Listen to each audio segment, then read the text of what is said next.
Hi, my name is Braden, or K3DW on the Twisty Puzzles forum, and I'm going to do this video a little bit different than I normally do, and the reason being that I want to show the core of this puzzle much better than I showed the core of the Deranged Dark Matter puzzle. So again, this is the Deranged Dark Matter puzzle. I put this out last time, and this puzzle has a core that's made of 31 pieces, but I didn't really get to explain how that core gets put together, so I'm actually going to be doing that for this puzzle, which is called the Psatellite. Now it's a dumb name, but it's in the same vein as the other puzzles, and the puzzle ends up being very similar to the others. So basically, the core of this puzzle has 31 pieces just like the other one.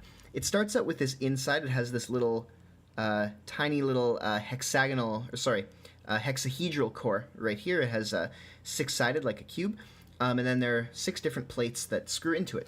So these plates right here, I haven't screwed in the 4th plate yet, so let me go do that right now.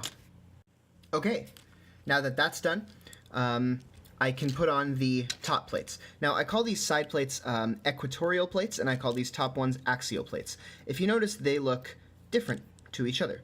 And the reason being that, again, just as the other one, it allows this shape to change between its 2 different forms. Now, what kind of 2 different forms does this shape have? Well, it can be a counterclockwise or a clockwise form. So let me show you what I mean. If you take a look at this equatorial plate right here, you can see that it's kind of facing directly up and down, but you can move it. It's a little loose. You can move it to the right or to the left. And that's actually on purpose. So let's put these top plates in, or these axial plates in right here. If you put them in, you'll notice that now, all the equatorial plates, I'll just get the lighting right there, they're all faced kind of to the left, because I'm holding this right top and bottom. So they're kind of skewed off to the left there. But then I can move these axial plates just a little bit. And now, if I hold it top and bottom like that, now the equatorial plates are facing to the right. So there actually are 2 forms to this shape. There's the clockwise and counterclockwise form, and this shape is the pentagonal icosatetrahedron, as opposed to the deltoidal icosatetrahedron. Okay, so I think I'm going to choose the clockwise version of this shape, which is this one as far as I know. So I will just go screw these in right now. Alright, so here it is all screwed together properly. Now, again, the whole goal of having these different types of plates is just so that I can get an inner core ball that has the perfect dot arrangement, basically, a perfect divot arrangement that has the geometry of the shape that I want. And obviously the reason why I make them different and not just a static single ball is because I want this core to have two different possible geometries. What goes into these divots? Well, in here, these little arms. These arms go into the divot. So these arms, they stick in here, just like that. And then, obviously, there's 24 of them.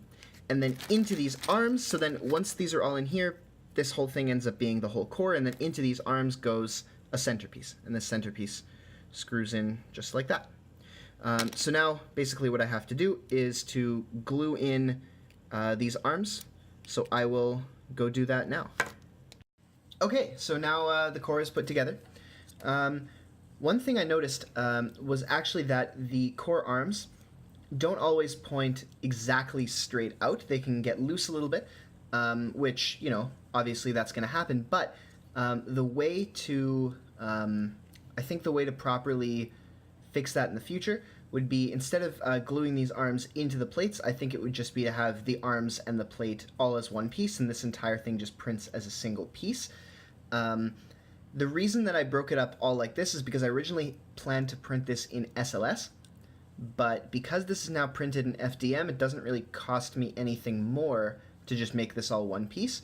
I was just saving space for SLS, so I think I will do that for the next time I need a core similar to this one. But yeah, so this one is, as I said before, in the clockwise orientation, but it could be in the counterclockwise orientation if I take out this axial plate and if I take out this axial plate.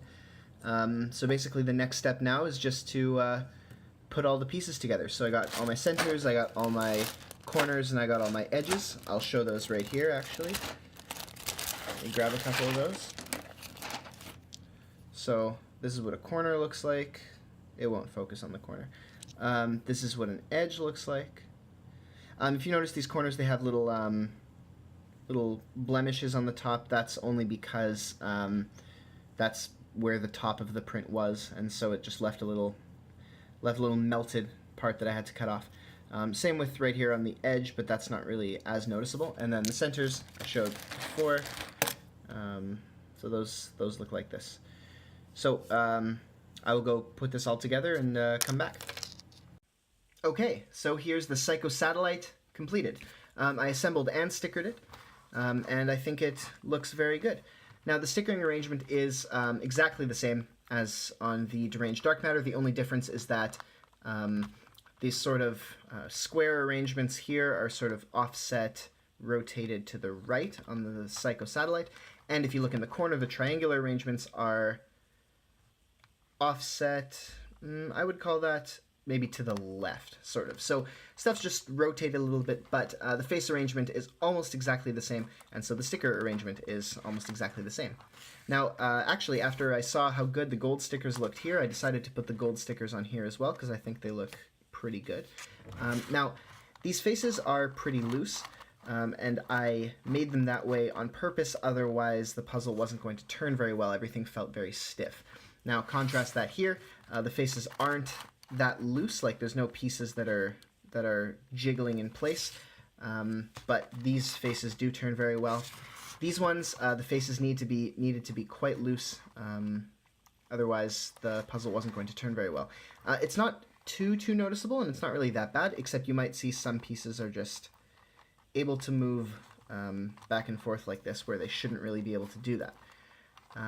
But other than that, I think it is a very good puzzle. I'm very happy with it. And this is actually the first puzzle that I've ever almost fully printed on my own personal printer, whereas this one was exclusively printed at my job. There were a few pieces here that were printed at my job, but the rest of them were actually printed by me. So I'm pretty happy about that being my first puzzle. I hope there will be more to come from my cheap printer. But yeah, so I'll just show it turning for a few seconds. I'm not going to scramble it for now, but yeah, so I think it looks very good.